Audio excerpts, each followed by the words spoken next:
Everybody, it's your main man. It's your Ace Boom Coon. I'm your guy, and you my people. I don't care what you say. You watching me, and I know it. I can feel it. I just talked. Let me tell you something. The lady I got on the channel, I'm so excited she came on because she can't hear me. She was supposed to come on the other day, and she said I can't come on because I got things I'm doing. And I was disappointed because I had my heart set. But then she said, let's do it Monday. And and she gonna put it on you. You had strong inspirations. You with Anthony Brogdon, and I find these intelligent, conscious, nice, good, happy, successful, solid individuals across the world to come on the channel. Strong inspirations. I give it to you straight, no chaser. I let them tell it so they can intoxicate your mind so you can stagger with all this good, inspiring information. And let me tell you, my brothers and sisters, where we coming from, you're going to be kind of like, whoa, I didn't know that. Because it's one of them states that you don't hear a lot about from a Black history perspective. But there was stuff that happened down there. And she knows it. She run the thing. So hit the subscribe button. I'm putting 4 or 5 videos up a week. Hit the like button on this video. I know you're going to like it. Hit the notifications bell for when the videos come up. You get a ding, you get a shock, a smoke signal, or something to say, hey, there's something new for you. And then tell somebody about Strong Inspirations. Let me say this. I know she's busy, but I got to share a couple more things. Did you see the video I had of the people out of Omaha, out of the Black History Museum in Omaha? Watch that one. And I think I got this right. But one of our leaders, national leaders, Malcolm X, was out of Omaha. Watch that. Did you see the one I did out of Kansas? And the lady who in Kansas City, Kansas, that talks about all the lynching that happened, and they chronicle and how the white folks just sat there and watched it. And check it out. That is really where they got the word picnic from. There are people who don't like using that term. I didn't know that. And that's why. Watch that video. Have you seen the one I did with the museum and I just released this recently, out of the museum out of Connecticut, where, check it out. This white lady had this school, right? Her name is Prudence Crandall. She had a school for only white girls. So then a Black girl get in, because the lady was, fair, but she's like, hey, I know I got to teach everybody. So a Black girl get into school.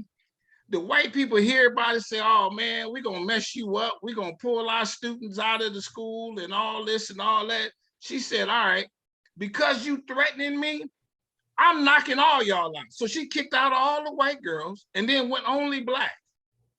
And then, they got a good story because they got so mad at her, they closed her down. She only lasts 17 months, so a little more than a year and a half, because she was educating Black girls.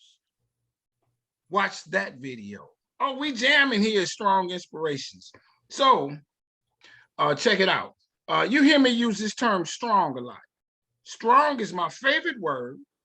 I wish it was my middle name. And strong stands for strength, tenacity, resilience, and a sense of oneness, nobility, and grace. And check it out. That is my introduction to my guest today. She's a strong, good-looking sister coming out of that NM. She's going to tell you where. It's going to blow your mind. She's ready. She's hyped. She's hopping. Oh boy, I'm coming to introduce yourself. Thank you for coming on Strong Inspirations. Thank you so much, Anthony, for having me. My name is Catherine McGill, and I'm in Albuquerque with 2 Q's. We always try to do like little tests to see if anybody can actually spell Albuquerque. It takes people that live here a long time to spell it.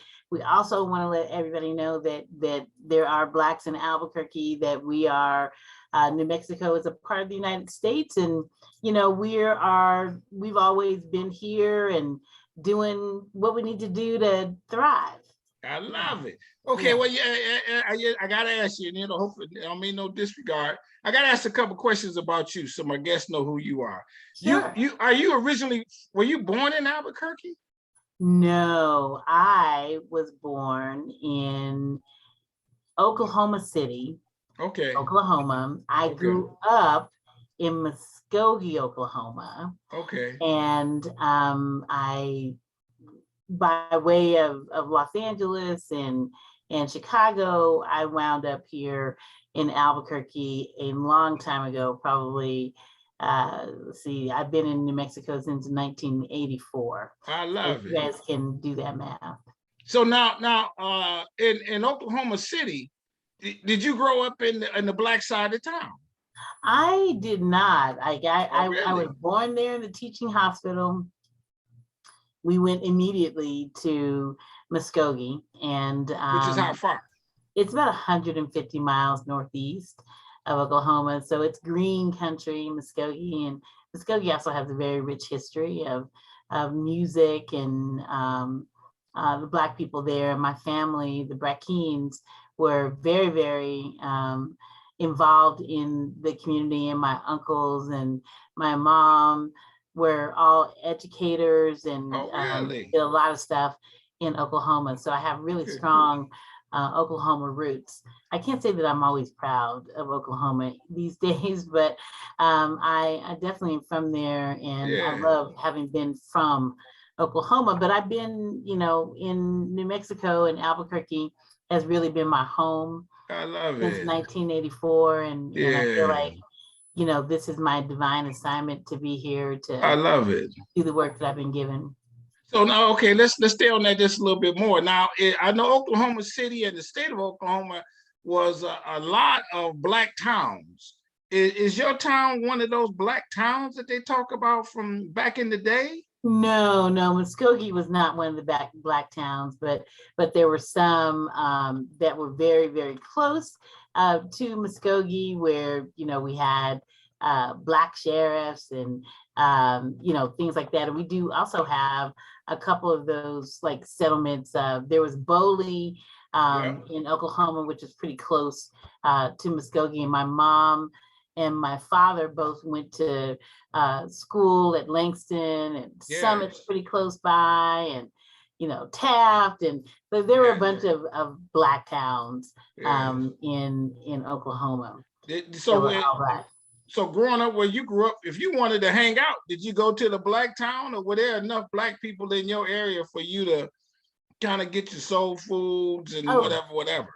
My grandmother lived in Oaktaha, which we called the country, you know, and so Muskogee was like the big town, but Oaktaha was quote unquote the country for us, and it was near Rennesville, which is another Black town where they have this kind of really great blues festival there. Yeah, I interviewed the lady who runs that. Yeah. And so, you know, that's close to Oaktaha where my grandmother lived, and so we would go there. My grandmother, you asked a question about soul food. She was probably one of the best. She'll go down in history for me as one of the best cooks ever. And she used to make these sweet potato pies that people would come from all over Oklahoma to buy her sweet potato pie. Oh, I love it. Yeah. Mirabelle Triggs. And, you know, at the time I was like, you know, I don't need to know how to make it. I don't want to, you know, I didn't learn, which is, you know, one of the things that I want to make sure that never happens again, because most of my work is based on a quote from Marcus Garvey that says, the people who lack the knowledge of their past history, origin, and culture are like a tree without roots. And so one of the things that would have been so great is if I wasn't so stupid, I would have learned how to make my grandmother's pie. Sure. Let me ask you this. Is there, so in that town, there's a black side and a white side of the town and that kind of thing? How does In that make Muskogee? racial makeup? Yeah, I grew up in a place where the color lines were very distinctly drawn. Really? And Okay. and so one of the things that was really interesting to me, and that I've said often, is that from where I grew up, the racism was overt. People would just say, I don't like you because you're a nigger, and so you're like, all Really? right, Oh, yeah. stop, I stop. mean, I sort of, Somebody said that to you? oh, of course, yeah, many times, Did they use the and, word and they nigger? made it, oh yeah. And, and they would make it very clear. I remember I was on the debate team. And when I was in high school, and my debate partner was white, and everybody used to love to come to our house. My mother, even though she was raising 5 kids and a teacher salary, our house was like the house. Like, people loved to Okay. come. My mom was also a really good cook, and I don't know how she made it work, because there was always more month than money. And but she would like feed the whole neighborhood, and so all my brother's friends would be there, and Branscombe would come over, and he wanted me to go to an event one holiday season at the country club, where his parents, whom I knew, and they quote unquote Now he's loved black me. or white? This guy was white, so Okay, so you he hold was on. my Let me stop debate you partner. there. We own it. You grew Right. up with some white people. You knew some white people came Oh to the house. yeah, oh yeah, yeah. Oh, So okay. I got you. Muskogee was integrated. The schools I were got you. integrated, but the schools didn't get integrated there until 1968. So Oh, Muskogee was like, and Oklahoma was kicking and screaming. It was like, we don't want them to go to school together. But my mother was one of the first Black teachers at an all-white high school in Muskogee. really? Yeah, called it used to be called Central High School, and then it became Muskogee High School. And my mother was one of the first Black teachers there. And so I can only imagine what she went through. But I was on the debate team, and so Branscombe invited me to go to the country club for a holiday season. And when I told my mom, I was like, "Oh, I'm going with Branscombe to the country club for their party," and she looked at me and she's like, "I just don't want to make this seem like I don't want you to go, but I'm just going to let you know that you won't be able to go." And so I was like, "What do you mean? I can go anywhere?" Blah, blah, blah. I was like, "This is me. I'm Kathy McGill. I can go anywhere." So she let me do it.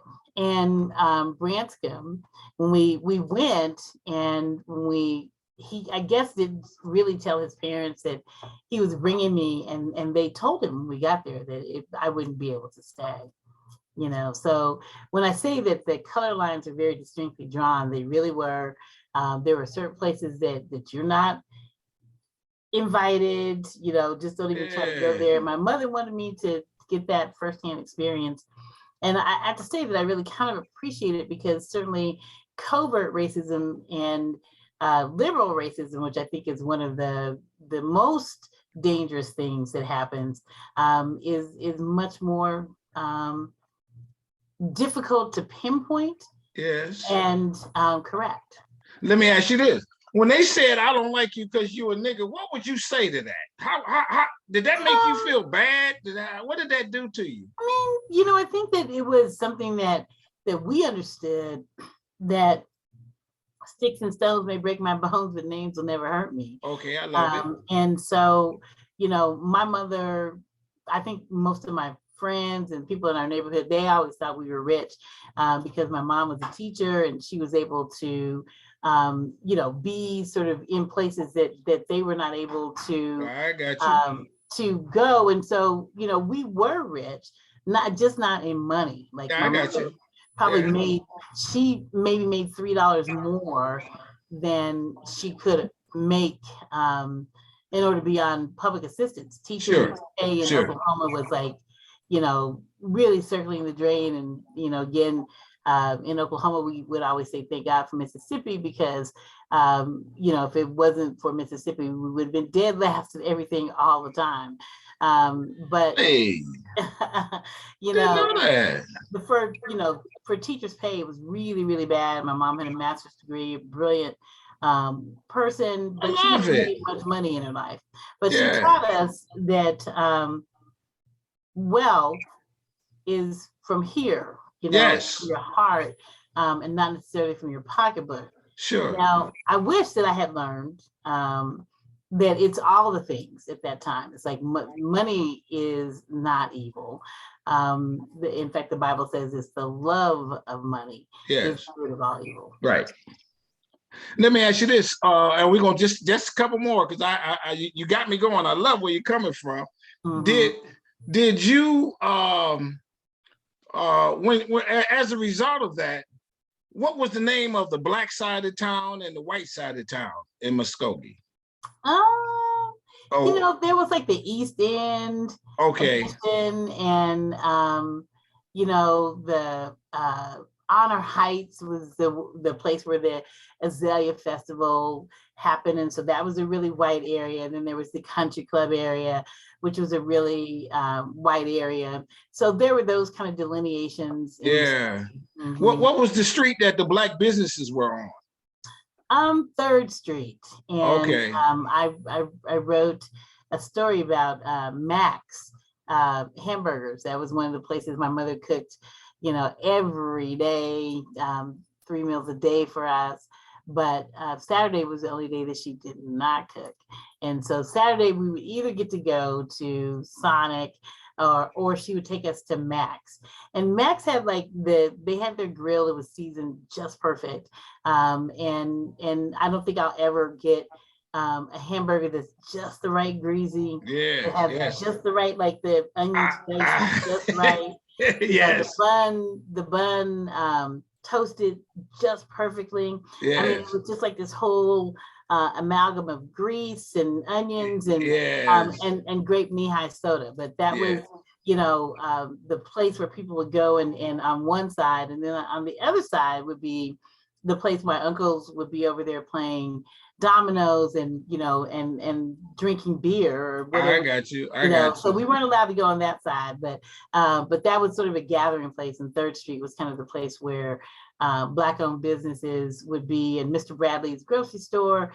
And I didn't think that you had to have money to go to grocery store because, my mom would just send us down there and was like, go down there and get, ABC, XYZ. And it would just be on an account, right? Yeah. Because Bradley knew that.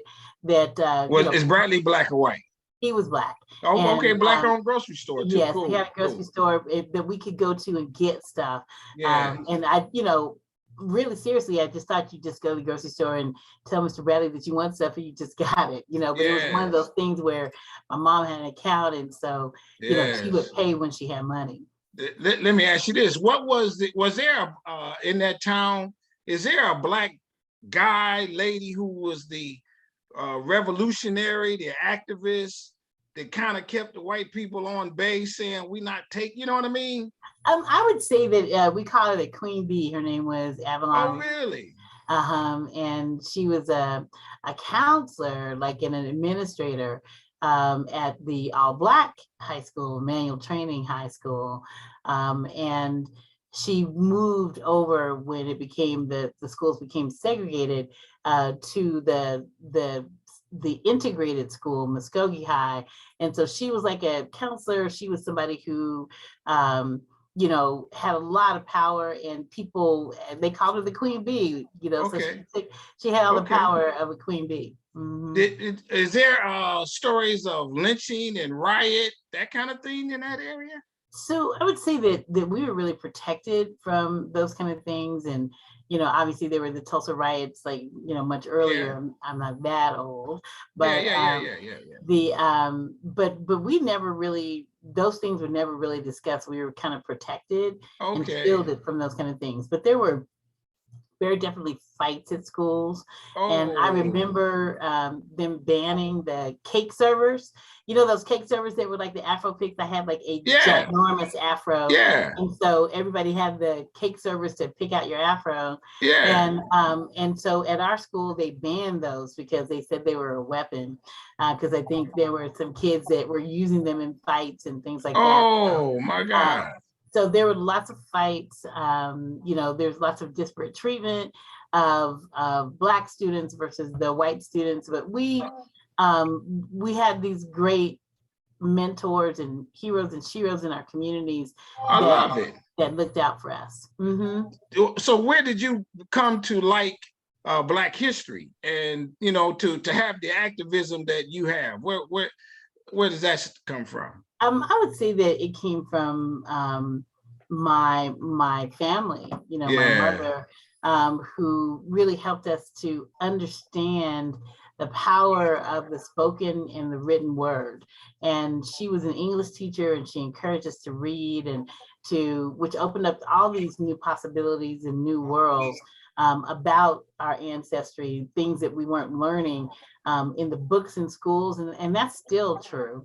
That parents all over the place need to fill in their students' education with the real information. So everything we do is about trying to make sure that we're doing outreach and education so we can fill in those gaps, and also to make sure that people understand that Black history is American history, and that it has a rightful place, and that it's 24/7, 365 days a year. So, but my initial love of it came from my mother, who wanted to make sure that we knew our history.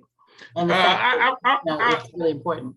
I'm remiss in this question, and I'm backtracking just a tad, but it came to mind. How did your family get there? Was y'all wasn't a part of the Trail of Tears or some Indian in your family? So Gold Rush, you know, whatever. How did y'all get there? My grandmother was Creole, and she was from Louisiana. And my grandfather was from Texas. And so they met up and, you know, moved from Texas to, because my grandmother's family migrated to Texas. And then they moved into Oklahoma, you know, in that era, looking for a better opportunity. And my grandfather was, you know, he mowed lawns for a living. And my grandmother, I don't ever remember her working outside the home. She just made such a beautiful home, and she took care of us while my mother was going back to school. And so you know, we lived next door to my grandmother, and she took care of us. It's like that whole like big concept that's missing a lot these days, maybe coming back a little now, the extended family and the whole So now you grew up in areas, like you said, in that town, even though there were Blacks in the community, in more predominantly white areas. That's where you are now in New Mexico, Albuquerque, predominantly white. So does that, and this is where I'm getting with this. I grew up in Detroit. It's 80% Black here. Right. I know there's times that, you know, I can't say I don't see white people, but we run things. We always have. How is that dynamic when that's not the case? When you have to get other Blacks to realize to stand up and that kind of thing? Well, I mean, I guess I would say that in New Mexico, where the percentage of Blacks in the entire state is around 3%. Wow. We have to deal with what we call the tricultural myth. So people think about New Mexico and they think that there's Native Americans, there's Hispanics. We're considered to be a majority minority state. Right. And then there's Anglo. And so for a long time, anytime you heard about New Mexico, you would just hear about the tricultural state and how people fall in love with the tricultural state. So again, a lot of the work that we do is to say, oh, wait a minute, what about us? And we do education and outreach about the fact that Blacks have always been here. There were the Buffalo Soldiers, there were the settlers from Vado and Blackdom, the two all-Black settlements here. There was George Junkin, who discovered the wild horse arroyo. There were I don't mean no disrespect. Tell us some of them stories that you just mentioned. There were Blacks, always Blacks in New Mexico since when, and the Buffalo Soldiers, and then just those other two that you mentioned. Well, I would say I would have to go back and say that the explorer Esteban Nico was the first non-native to step foot on what is now known as New Mexico. And he was connected with the Coronado expedition. This was in the 1500s. He's a Black guy. Yeah, he was a Spanish Moor, which means that he was Black.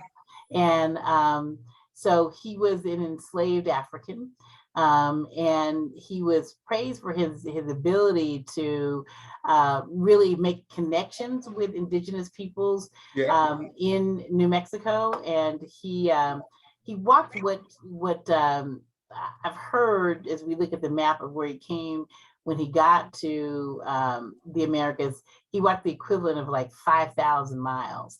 And he was the first person who was non-native to step foot on American soil. I mean, on New Mexican soil. So a lot of people are not aware of the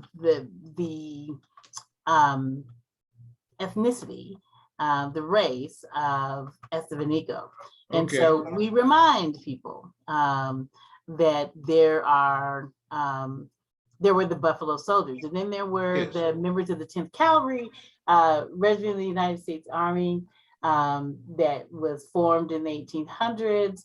That came, the Buffalo Soldiers, they were starting off down south in New Mexico, and they're really responsible for mapping this terrain and helping to build the railroad, and helping with transportation. And members of the Buffalo Soldiers settled here and founded the Black towns, Blackdom and Vado, which are down near Roswell in New Mexico. People may have heard of Roswell because you've heard about the UFOs. So Blackdom is near there. So there was, Blackdom and the Buffalo Soldiers. And, we could go on and on about the history. In fact, I just had a presentation from someone who works with an African-American education and outreach organization here in New Mexico that talked about the fact that Sarah Breedlove, who was known as Madam C.J. Walker, also had some connections to Albuquerque. Her brother lived here. And and her niece, and they who helped her start her company, the first Black millionaire. So that is like, our ancestor history. And what I remind people is that our ancestors have created, this history that was their lived experience.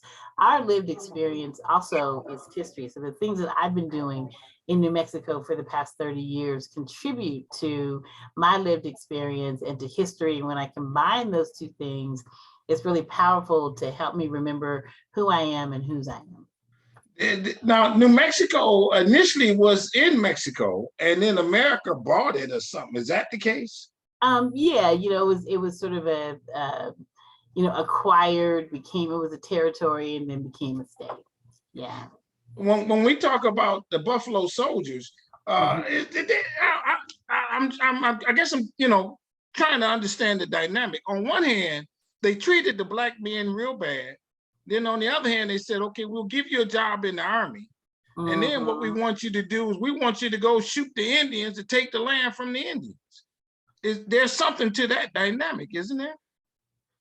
I think that's always the dynamic of war. If you look at what Martin Luther King said in Beyond Vietnam, and the reason why Black men were not wanting to fight in Vietnam is because they were like, the Viet Cong haven't ever done anything to me. Yes, exactly. But, white people in America have a whole lot of priors. So I'm not sure why I'm fighting them when you treat me so poorly. I think that's a common theme that happens, is that we are, asked to be patriots and support foreign wars when we have so many wars going on at home.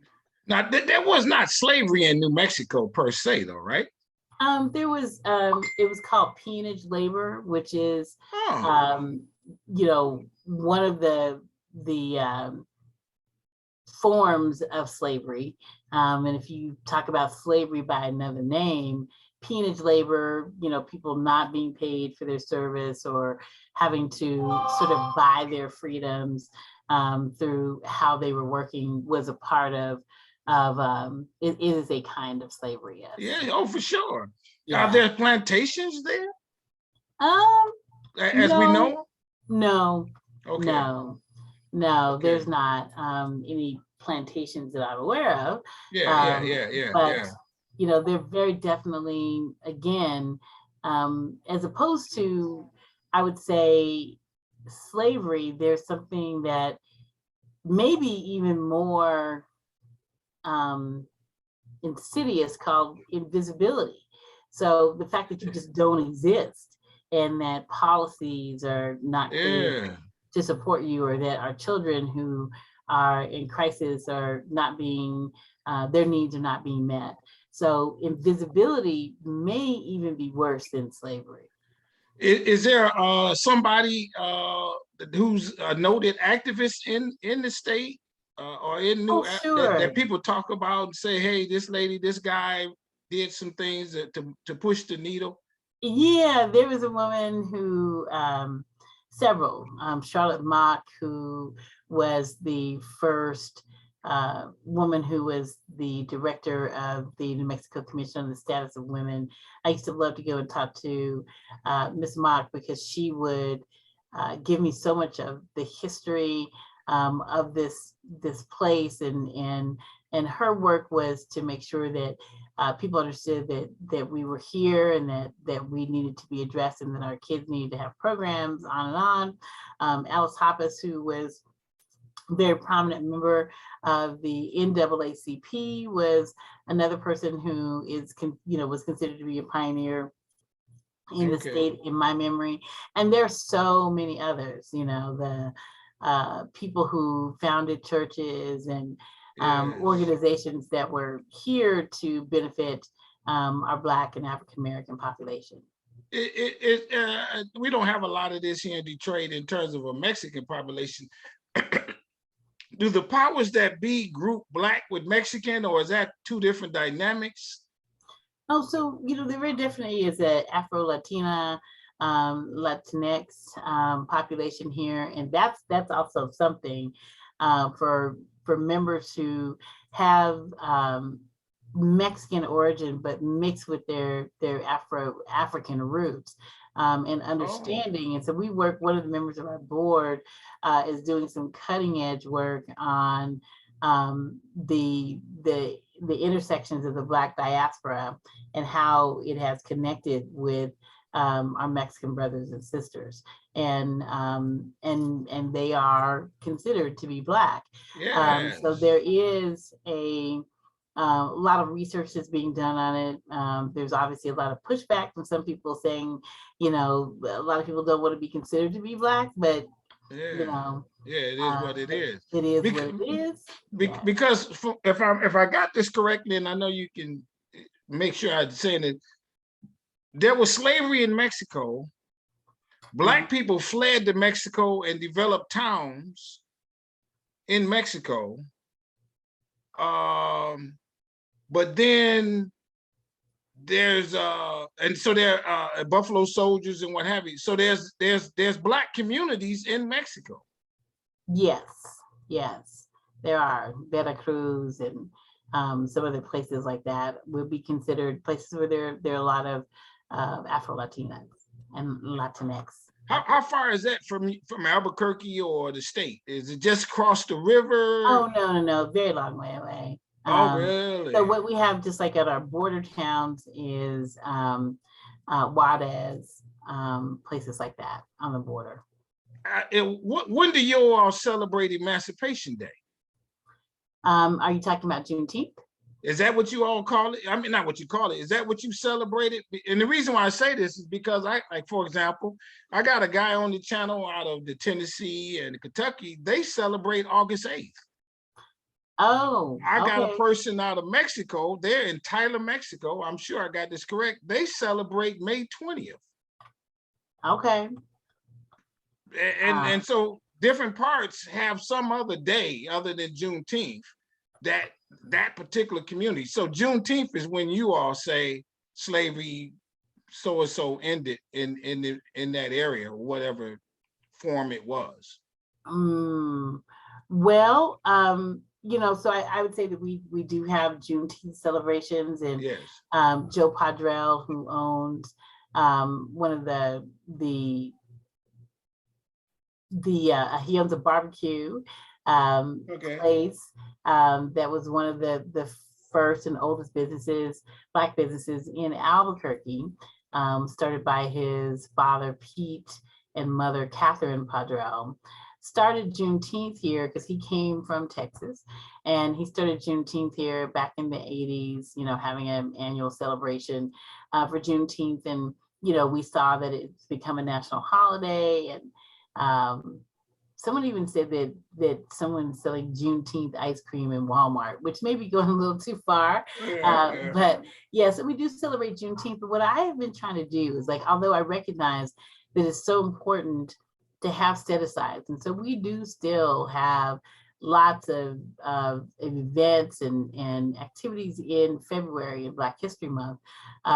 What we have said is that we introduce our entire year's worth of events, a slate of events at the beginning of the year, with the idea that Black history is American history, and that we celebrate it, 24/7, 365 days a year. Did you all have a riot of some sort in New Mexico? You know how the Red Summer, or in '67 with Blacks, we had a riot here in Detroit in '60. Did that happen there? I would say they're probably at a much smaller scale. Yeah. At the university, there were a lot of sit-ins and people protesting about making sure that there was Black studies at UNM. And so yes, really? Okay. There were some protests, but not on the same level as what you would have experienced in Detroit. Did Malcolm X, Frederick Douglass, Martin Luther King come through there to lead a march of some sort? I don't know. I mean, I should probably do some more research on that. I'm not certain if they ever did. Mm-hmm. Yeah. So now, what where you're at, is it a museum? What is your organization?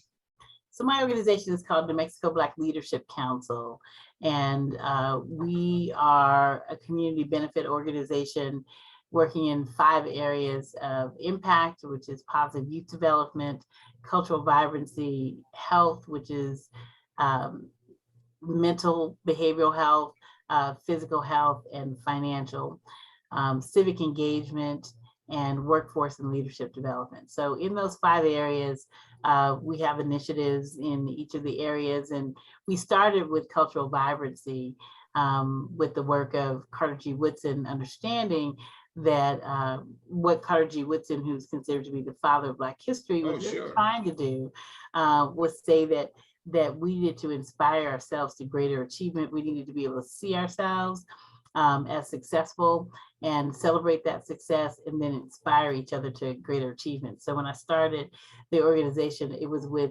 him and his work in mind, and also Ella Jo Baker, who really made us understand the principles of community-based activism and participatory democracy. And I consider her to be one of the principal architects of the civil rights movement, who didn't get as much credit as she deserved because she was a she. Yeah. Now, I've heard her name.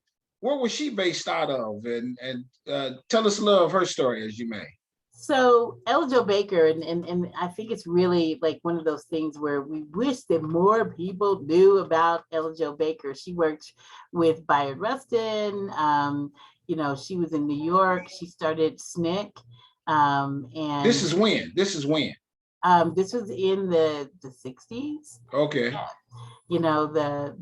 She was born in Virginia in I'd say the early 1900s, and she really was an advisor to the civil rights movement, and she helped to create it. She started the Young Negroes Cooperative League back in New York, and she also was really very, very prominent in the struggle against Jim Crow and with the NAACP in the 40s, and she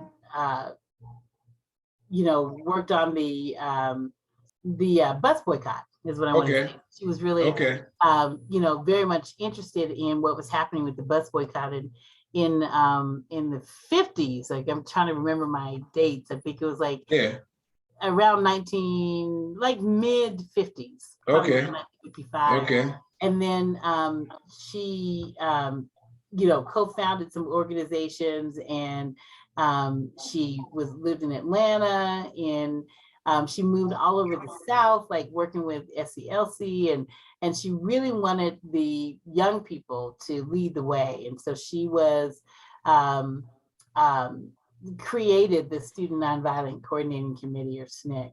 Yes, I love it. And one of the reasons that she did not get to speak at the March on Washington was because she was really pushing back on the patriarchy to say, these young people need to be able to speak for themselves, and I'm not going to let, another like patriarchal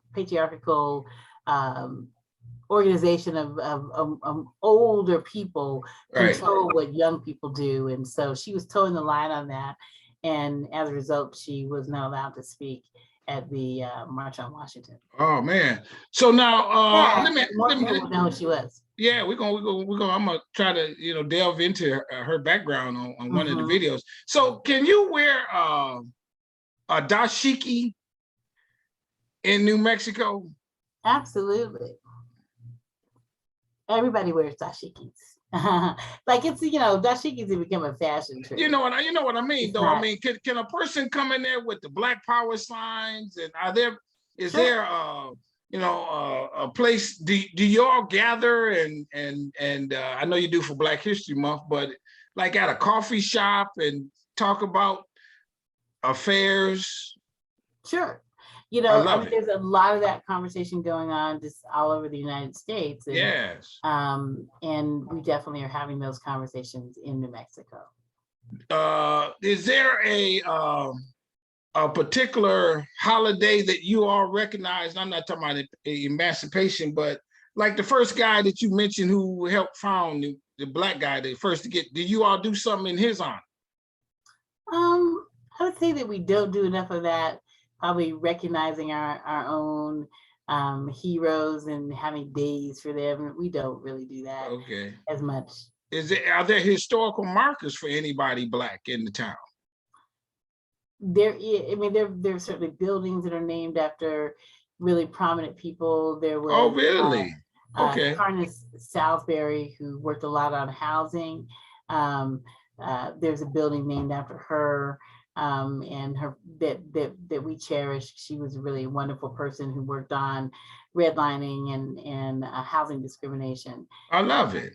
Yeah. So there are, sprinkled throughout. There are a few of those. As we kind of come to a close, is there a particular food item that you all eat? I mean, is it a lot of corn, or I don't know. I'm trying not to be. So New Mexico is known for green chili. So we're really? The chili capital of the world, and so people come from all over to eat green chili. What is green chili? I know chili is usually red color. Chili with an E, so it's CHILE, and there's like these, thing that looks like peppers that grow. Okay. And it's green chili, and you put green chili, red chili, and everything. And CHILE. There's a lot of beef there. Is that the case?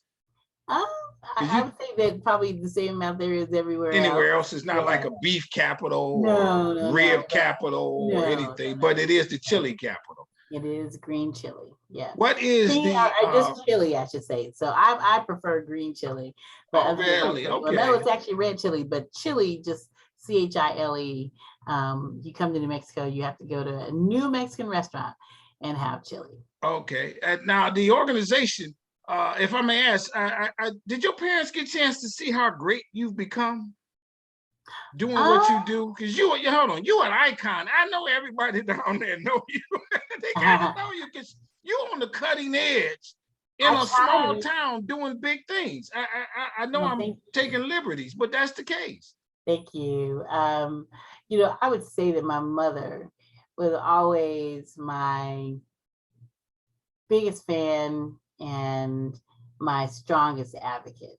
And so, yes, I mean, I hope that that she was proud of my father, who was a Baptist minister in Aurora, Illinois. We had a fairly contentious relationship for most of our lives, but I believe that he was proud of the person that I've become. Yeah, you're proud of yourself too, aren't you? You'd have to ask me that on any given day. I would say yes when I look back to say what I've done. And I remember a song that my mother used to sing in the senior choir at Muskogee, Mount Calvary Baptist Church in Muskogee, Oklahoma. She would always say, sing this song, and I used to love to hear her sing it, but I didn't really understand what it meant until now. And she used to say this song that says, "May the work I've done speak for me. May the work I've done speak for me. When I'm resting in my grave and there's nothing that can be said, may the work I've done speak for me." I love it. So, because you're an icon. And in parts, you gotta be. They know you, and I can feel it. This come through over this interview. Everybody, this is another one of them icons that is doing good work. So let me ask you this. This kind of last one question. Say, a good day is when you change the mindset of the majority population.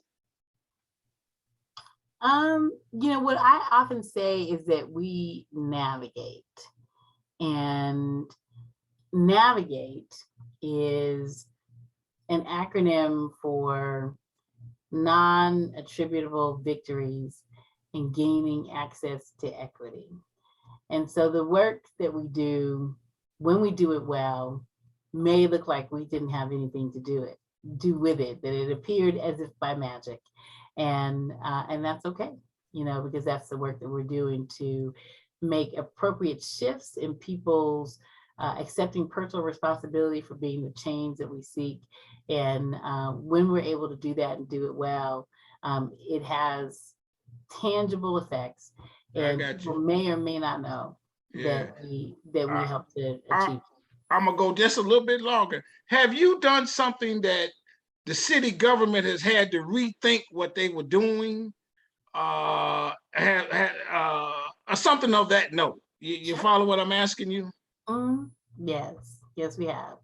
I would say that, in a lot of ways, I'm hoping that the work that we're doing and the pressure that we're applying appropriately in terms of being able to analyze data, to present it well, to make appropriate requests that become undeniable, that things have shifted and changed as a result. Do you all have a dance, a ball, a gala that people can come and then I got to follow up? Is there something like that you all do? We used to, I used to do something with the Deltas called the Cotton Club Gala. Okay. There's all kinds of other people doing stuff during this past 2 years. It'd be hard to say if there's still anything left. Yeah, because of the pandemic. Yeah. What is your website? How do people support you who watch this? Go to nmblc.org, nmblc.org, or they can call us. Go to our website, you'll see our phone number, you'll see some of the work that we're doing, and we certainly welcome anyone to get a hold of us and make a donation to our work. And we hope that, again, that the work that we've done will speak for us. Love it. Thank you. I can feel it. I told y'all, everybody. It came through. Thank you. And how about this? In a small pond, doing big things. Thank you very much. There it is, right there. Everybody, hit the subscribe button on Strong Inspirations. I find these people, and if they tell me they can't come on one day, I beg them, and please come on. Let everybody hear this story. Now y'all introduced to another icon, and who's got a mentor, who's a little known lady who did a lot, just like this lady. Go to their website. When you're down in that area, stop by, see them. And their historical tours. Is there a Black museum in Albuquerque? There's some things that you could go see that will show you the Black experience there. Most definitely. Y'all come see us and we'll show you around. Yeah, show you around. Boom. And then they'll take you and get that green chili Right. that will probably, is it hot? Is it hot? Is it chilly hot? It can be. Yeah, because that hot, I'm not too much It in hot. can be. Yeah, well, we're gonna hang out down there. Everybody, hit, like I say, this is what we do here, Strong Inspirations. And to you, my sister, I say this, and I mean this with all sincerity. I Yeah. do mean this. I want you to stay strong, stay safe, stay on your grind. I love what you're doing. Yes. You influencing, you changing minds. Thank you very much. Everybody hit the website, go down there, check them out. Thank you so very much for coming on the show. I really, really appreciate it. Bye-bye. Bye-bye.